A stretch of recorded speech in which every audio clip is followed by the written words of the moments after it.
As the massive iron gates of the factory swing open, the first rays of dawn just begin to touch the heavy chimneys and mechanical corridors around.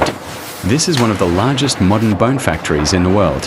Tons of raw materials arrive here every day, but what emerges at the end of the day is nothing short of pure craftsmanship. Massive cranes and conveyor belts haul oversized animal bones into the processing unit. The air is thick with heavy mechanical roaring.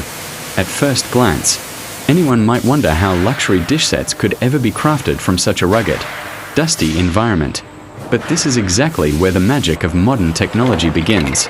Step by step, robotic arms transfer the bone ash toward a monstrous grinder, known as the ball mill.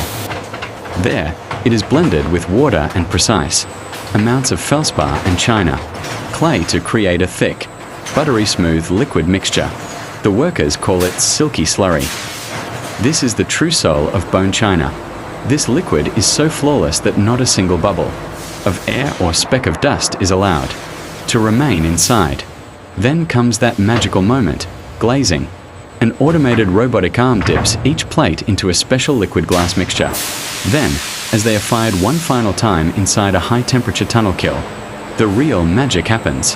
The raw clay transforms into a pristine white, glass-smooth, and translucent royal plate. When held against the window light, you can clearly see the shadow of your fingers from the other side. At the far end of the factory, the environment is serene, much like an art gallery. Automated printing machines adorn the plates with elegant designs of gold and silver.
Inside the kiln,